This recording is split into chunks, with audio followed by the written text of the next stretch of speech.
اعوذ باللہ من الشیطان الرجیم بسم اللہ الرحمن الرحیم اللہم افتح علینا حکمتک وانشر علینا رحمتک یا ذا الجلال والاکرام۔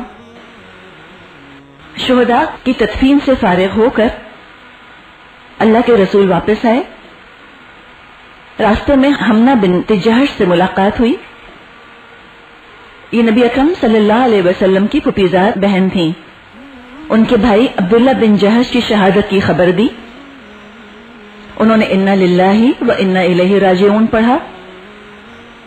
پھر ان کے ماموں حضرت حمزہ کی شہادت کی خبر سنائی گئی ان کو، انا للہ و انا الیہ راجعون پڑھا۔ پھر ان کے شوہر مصعب بن عمیر کی شہادت کی خبر سنائی گئی تو چیخ مار کر رونے لگی۔ اس پر اللہ کے رسول نے فرمایا کہ عورت کا شوہر اس کے لیے خصوصی درجہ رکھتا ہے، اور یہ واقعی حقیقت ہے۔ جس طرح انسان کے دل میں، ایک عورت کے دل میں شوہر کی محبت ہوتی ہے اور جو شوہر کا مقام ہوتا ہے، واقعی پچھلے رشتے اس کے سامنے جو ہیں وہ پیل ہو جاتے ہیں۔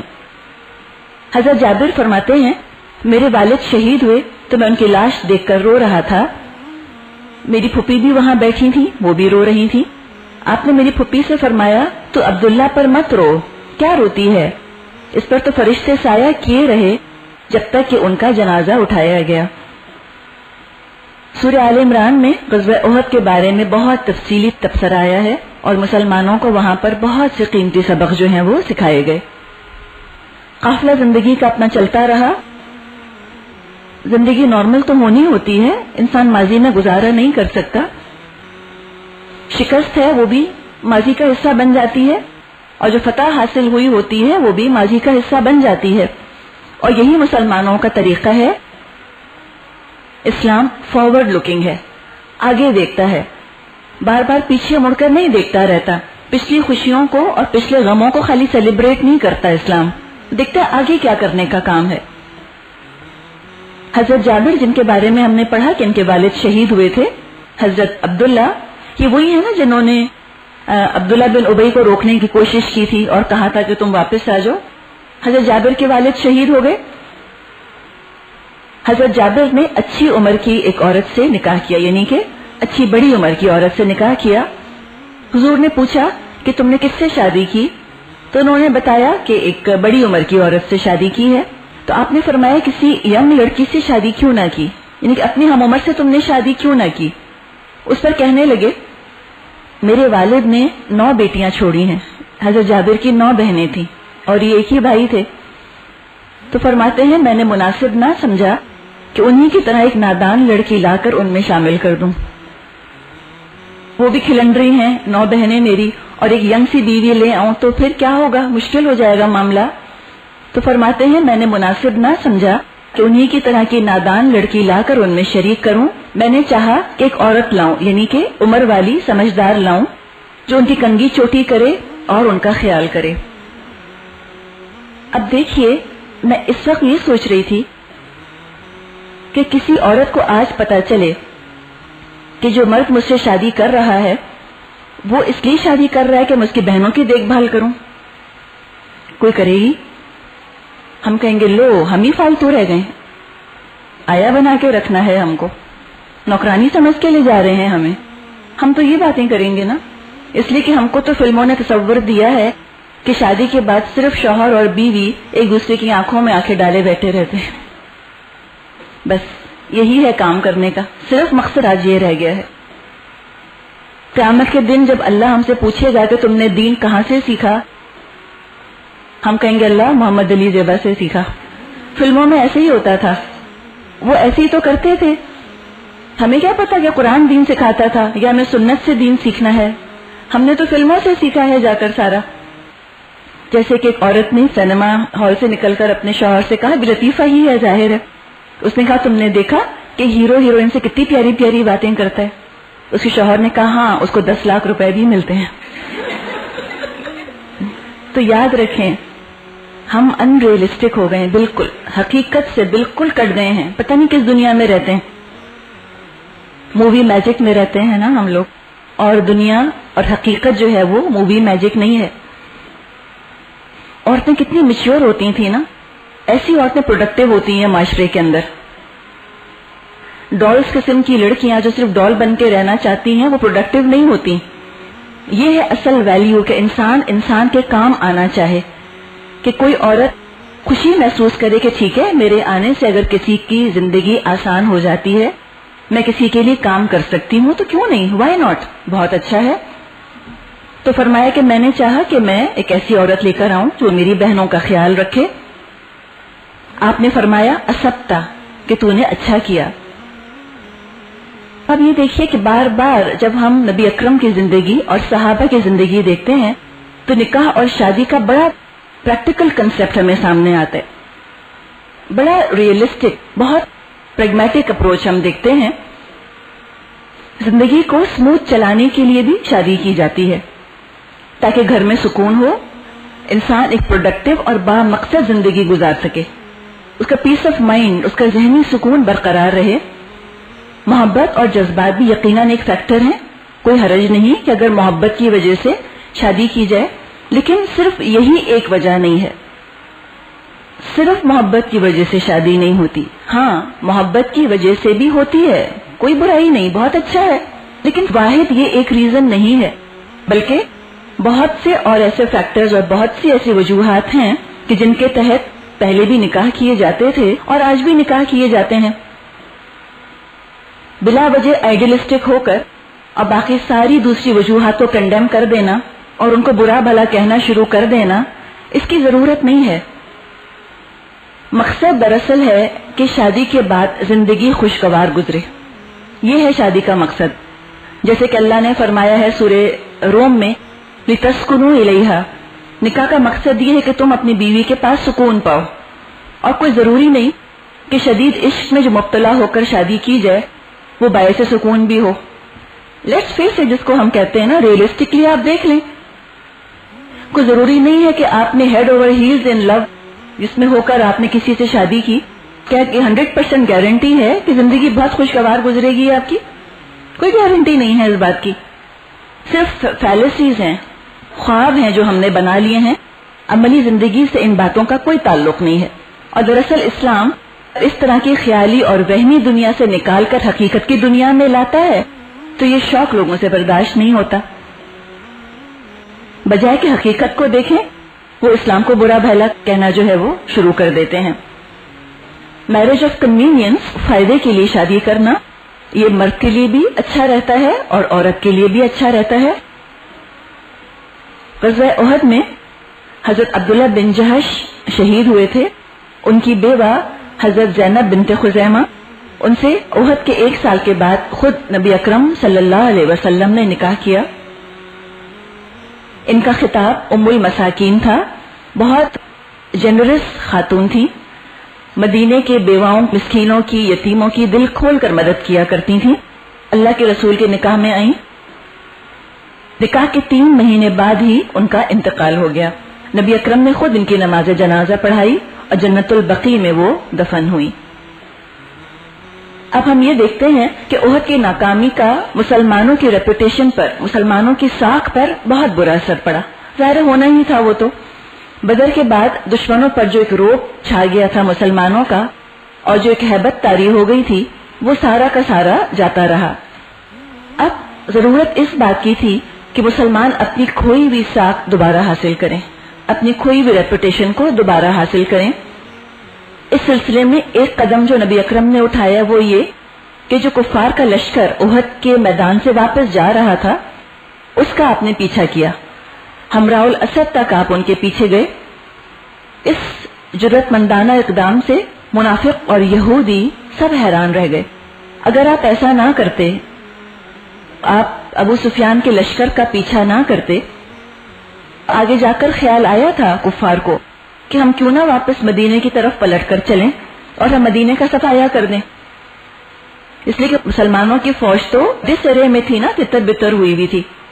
لیکن جب ابو سفیان کو پتا چلا کہ اللہ کے رسول اس کا پیچھا کر رہے ہیں تو پھر انہوں نے اپنا ارادہ ملتوی کر دیا اور مکے کی طرف چلے گئے. احد کے بعد بنو خزیمہ کا قبیلہ بنو اسد کے ساتھ مل کر مدینے پر حملے کی تیاریاں کر رہا تھا. نبی اکرم کو اس بات کی خبر ہوئی. آپ نے ابو سلمہ رضی اللہ تعالیٰ عنہ کو 150 صحابہ کا دستہ دے کر بھیجا. دشمن منتشر ہو گئے، اسکیٹر ہو گئے. واپسی میں ابو سلمہ کو ایک زخم جو کہ احد میں لگا تھا، تو دوبارہ ان کا زخم جو ہے وہ پھوٹ نکلا اور اسی میں ان کا انتقال ہو گیا. خالد بن سفیان حذلی مسلمانوں کے خلاف فوج جمع کر رہا تھا. اللہ کے رسول نے اس کے خلاف مہم روانہ کی. عبداللہ بن انیس نے خالد بن سفیان کو قتل کیا. تو آپ یہ دیکھ رہے ہیں کہ آپ نے فوری طور پر ایسے اقدامات کیے کہ کافی حد تک مسلمانوں کی جو کھوئی ہوئی ساکھ تھی وہ آہستہ آہستہ دوبارہ سے بحال ہو گئی. کفار سمجھ گئے کہ اب کوئی اتنا ایزی گیم نہیں ہے مسلمان. یہ نہیں ہے کہ اگر ایک جنگ انہوں نے ہار دی ہے اس کے بعد ان کی اسپرٹس ٹوٹ جائیں اور وہ آئندہ مقابلے کے قابل نہ رہیں. ثابت ہو گیا کہ نہیں، ایک عارضی چیز تھی. الحمدللہ مسلمانوں کا جذبہ بھی سلامت ہے اور ان کی طاقت بھی سلامت ہے. 9 ہجری سفر کے مہینے میں کچھ قبیلے والے مدینے آئے اور رسول اللہ سے درخواست کی کہ ان میں اسلام کی طرف رغبت پیدا ہو رہی ہے، لہذا کچھ لوگوں کو قرآن سکھانے کے لیے اور قرآن پڑھانے کے لیے ان کے ساتھ بھیج دیا جائے. کچھ لوگوں کو اللہ کے رسول بھیج دیں، ان کے قبیلوں کے اندر رہیں اور ان کو قرآن پڑھائیں. صحیح بخاری کے مطابق آپ نے 10 افراد کو ان قبیلے والوں کے ساتھ روانہ کر دیا. حضرت عاصم بن ثابت ان کے امیر تھے. جب یہ صحابہ رجیع کے مقام پر پہنچے، رجیع ایک چشمے کا نام ہے، وہاں جب پہنچے تو ان کے ساتھ غداری ہوئی اور 100 تیر اندازوں کو ان کے پیچھے لگا دیا گیا. 10 صحابہ اور 100 تیر انداز. مقابلے میں 8 صحابہ شہید ہوئے، 2 گرفتار کر لیے گئے، حضرت خبیب اور حضرت زید رضی اللہ تعالی عنہما، اور ان دونوں کو لے جا کر مکے والوں کے ہاتھ بیچ دیا گیا. بدر کی جنگ میں ان دونوں نے مکے والوں کے کئی سردار قتل کیے تھے، تو بدلے کے طور پہ مکے والے ان کو چاہ رہے تھے کہ یہ ہمارے ہاتھ آئیں تو پھر ہم ان کو قتل کریں. حضرت خبیب جب قید میں تھے اور ان کو قتل کے لیے لے جایا جا رہا تھا، ابو سفیان نے کہا کیا تمہیں یہ بات پسند آئے گی کہ تمہارے بدلے محمد ہمارے پاس ہوتے اور ہم ان کی گردن مارتے اور تم آرام سے اپنے اہل و عیال میں ہوتے؟ انہوں نے کہا نہیں واللہ، مجھ کو تو یہ بھی گوارا نہیں کہ میں اپنے گھر والوں میں رہوں اور محمد کو اپنے گھر میں رہتے ہوئے کانٹا بھی چبھنے سے تکلیف ہو. موت سامنے کھڑی ہے، آپ جھوٹ کیسے بولیں گے؟ آپ پریٹینڈ نہیں کر سکتے. یہ تھا صحابہ کی محبت کا حال، اور یہ ہے سکسیس سٹوری کے لیے ضروری چیزیں. جب تک اس طرح کی لائلٹی نہیں ہوگی اسلام دوبارہ سر نہیں اٹھا سکے گا. مرنے سے پہلے حضرت خبیب نے 2 نفل پڑھے اور فرمایا اگر تم یہ خیال نہ کرتے کہ میں مرنے سے گھبراتا ہوں تو میں اور نماز پڑھتا. اچھا، اسی میں آتا ہے کہ جب وہ قید میں تھے تو ان کے ہاتھ میں انگور کا گچھا تھا، وہ انگور کھا رہے تھے، اور مکے والے کہتے ہیں کہ یہ وہ وقت تھا کہ مکے میں تو کچھ نہیں پایا جاتا تھا، اور انگور جیسا ڈیلیکیٹ پھل تو آپ دیکھیں نا کہاں سے آیا. اللہ تعالیٰ جنت کے پھل ان کو کھلا رہا ہوگا. انہوں نے اپنی صفائی وغیرہ کرنے کے لیے اس طرح مانگا. اس طرح جانتے ہیں آپ لوگ، ریزر ٹائپ چیز جو ہوتی ہے نا، تو ان کو اس طرح دے دیا گیا کہ اپنے آپ کو صاف ستھرا کر لیں. اتنے میں ایک عورت کا بچہ ان کی گود میں جا کر بیٹھ گیا. اب اللہ عالم کس طرح وہ قیدی بناتے تھے کہ موومنٹ اس طرح ہوا کرتی تھی. اب وہ عورت آئی اور اس نے دیکھا کہ خبیب کے ہاتھ میں اس طرح ہے اور میرا بیٹا ان کی گود میں بیٹھا ہے. اس کی تو ڈر کے مارے اس کا تو حال خراب ہو گیا کہ یہ تو ظاہر ہے کنڈیمڈ قیدی ہے، اس کی تو جان ویسے ہی جا رہی ہے، اب اس کو کیا ہو سکتا ہے سوچے کہ جاتے جاتے میں کیوں نہ 2-4 کی جان لے لوں. لیکن حضرت خبیب سمجھ گئے کہ وہ عورت کس بات سے ڈر رہی ہے. تو آپ نے فرمایا کہ کیا تو ڈرتی کہ میں تیرے بچے کو نقصان پہنچاؤں گا؟ مسلمان تو ایسے ہو نہیں سکتے کہ معصوم بچوں کو نقصان پہنچائیں. کیسے ہو سکتے ایمان والے کہ وہ اس طرح کے کام کریں؟ ان کو لے کے جایا گیا قتل کے لیے. کفار نے ان کو پیشکش کی کہ اپنے آبائی دین کی طرف لوٹ آؤ تو ہم تم کو چھوڑ دیں گے. آپ دیکھیے نا آخری وقت تک کفر ٹرائی کرتا رہتا ہے. یہ ویسے میں کہتی ہوں امیزنگ بات ہے. آخری وقت تک یہ کوشش کرتے رہتے ہیں کسی طرح ہمیں کامیابی ہو جائے، کسی طرح مسلمان اسلام کو چھوڑ کر پلٹ آئیں اور لوٹ آئیں. لیکن حضرت خبیب نے ظاہر ہے کہ شہادت کو ترجیح دی. بجائے اس کے کفر کی طرف لوٹ جائیں۔ پھر اللہ کو مخاطب کر کے کہا، اے اللہ، یہاں کوئی ایسا نہیں جو رسول اللہ کو میرا سلام پہنچائے، اللہ تو میرا سلام اپنے نبی کو پہنچا دے۔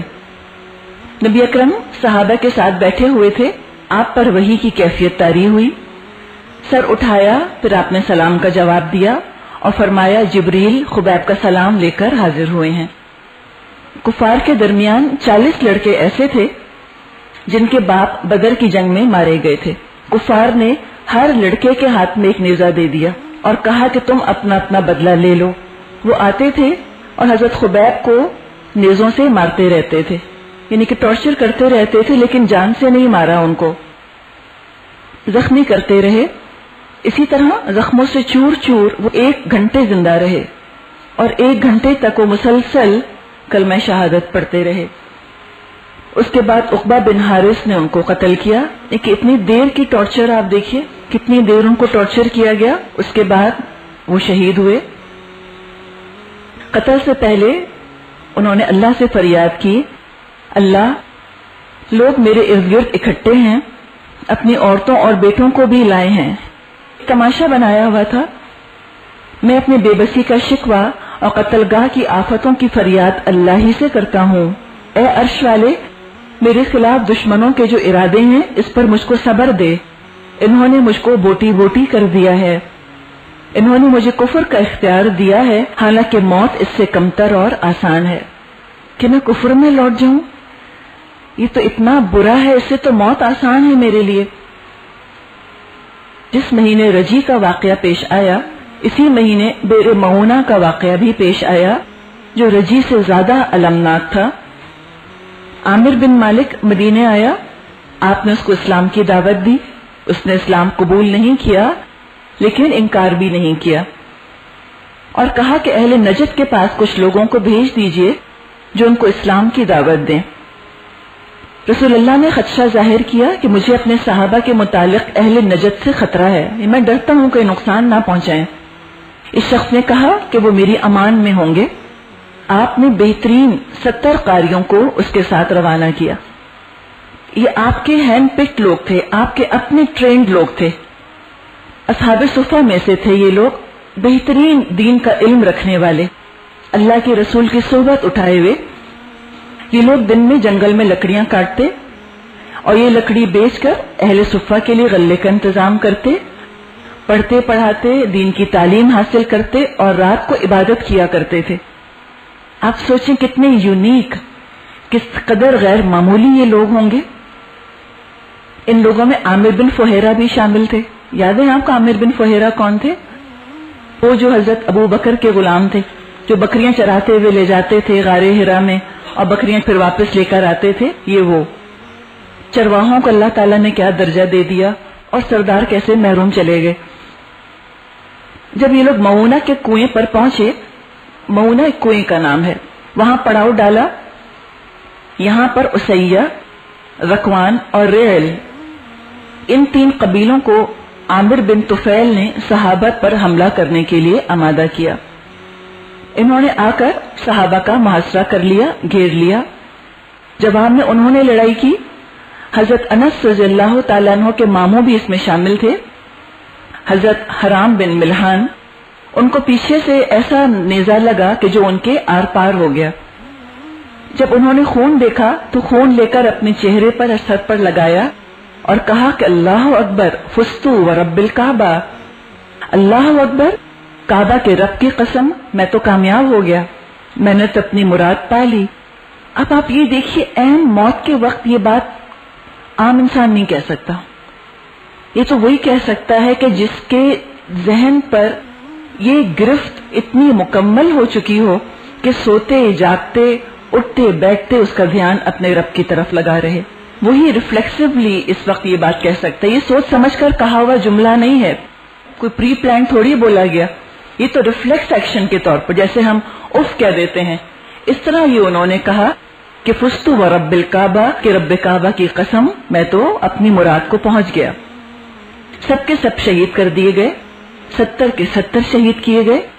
صرف کعب بن زید زخمی حالت میں لاشوں کے درمیان سے اٹھائے گئے۔ ان کو مردہ سمجھ کر ہی کفار نے چھوڑا ہوگا،